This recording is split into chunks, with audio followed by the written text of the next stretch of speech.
Тойрог замаас мэдчилж байна. Намайг Итрагуур 2 гэдэг. Би орчлон ертөнцид системийн гэж нэрлэгдэх төрлийн гарагаас ирсэн бөгөөд өмнө би даан ганцаарчилсан аяллаар аялаж, бусдад туслах, зөвлөх ажиллагааг хийдэг байсан. Миний хувьд энд ирэхээс өмнө өндөр чадвартай оршнолуудаар ганцаарчилсан хичээл заалгаж, түүнийгээ боддоор хэрэгжүүлж, туршлах судлан өөрийгөө хөгжүүлдэг байв. Түүний ачаар портал хаалгыг маш сайн ашиглаж, түүн дээр ажиллаж чаддаг болсон. Энэхүү чадвар миний энэ багийн нэгэн гишүүн болсон байгаагийн маань шалтгаан гэж үздэг. Манай системийн гаргийнхан буюу системийнхэн бүгд өөрсдийгөө ч та нарыг ч маш сайн мэддэг. Мэддэг гэдэг нь зүгээр нэг өнгөц мэдэх бус гэдгийг ойлгоорой. Системийнхний ихэнх нь өөрийнхөөрөө их зөрүүд зантай байдаг. Гэрлэн бие ухамсар болон сүнсээ жигд хөгжүүлэх ёстой байтал ухамсарын тэлэлтэнд төрүүлчихээр ингэж байгаа юм. Энэ нь надаас хойш 100 мянган жилийн дараа үссэн ухамсарт сүнсний хөгжлийн гажуудал юм. Жижиг өсөж байгаа бидүүд хөгжсөн бидүүдээсээ яаж ингэж хөгжснийг нь асуухад ухамсараа хөгжүүлээд ийм болсон гэж хариулсны дагуу бүгд ухамсараа төрүүлээд тэлэхтэр бүхнээ зориулсан гэсэн үг. Би анхнаасаа их үүсвэрийн даалгавраар бүтээгдсэн бүтээгдмэл сүнс бөгөөд танай гарагт өмнө 3 удаа эрэхтэй гурвууланд нь бүдэрсэн. Шалтгаан нь буцах кодоо тайлж чадаагүй тул маш олон үхэж олон бүдэрсэн. Анхныхаа эрэлтээр хүүг болж төрсөн боловч 6 наснда хүний 8-нд өртөж амдаараа эд эрхтнээ авахулж амиа алдсан.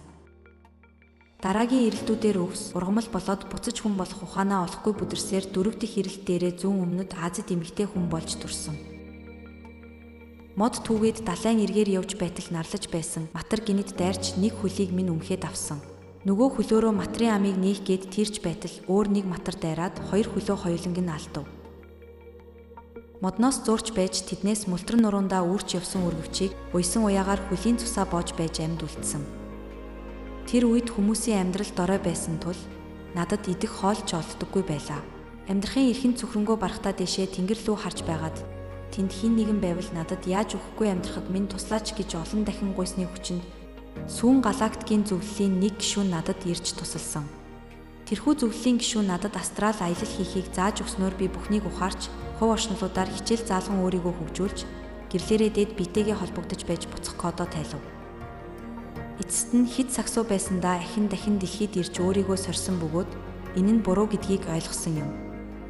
Та нар ч мөн чин сэтгэлээсээ хин нэгнээс тусламж гуйж чадна. Гэхдээ өөрт чинь туслахаар хин нэгэн ирснийг нь мэдрэх нь хамгийн чухал. Учир нь тэгж гуйхад хар талынхч бас ирэх боломжтой байдаг. Хин төрүүлж сонсоод ирсэн нь тусалдаг. Хэрвээ хар тал ирвэл чамд тусалсныхаа хариуг заавал эргүүлэн авдаг гэдгийг анхаарах хэрэгтэй. Өгөл авдаг орчлон ертөнцийн хуулийн дагуу түлхөөс өөр замгүй бөгөөд тэд чамаас юу ч цаашлаад сүнсийг чинь ч авах хэрэгтэй болдог. Тиймээс л хинээс тусламж авахаа мэдэрч чаддаг байх нь чухал гээд байгаа юм. Одоо та бүхэнд сүнсний ерөнхий хөгжлийн замлыг товч тайлбарлая. Анхны ухамсарт сүнс өөрийн сонгосон дурын биед оршин тогтнож хөгждөг бөгөөд 6 хэмжээст хүртлээр бодит бие хадгална. Энэ үеэс сэрэг биед болсон байна.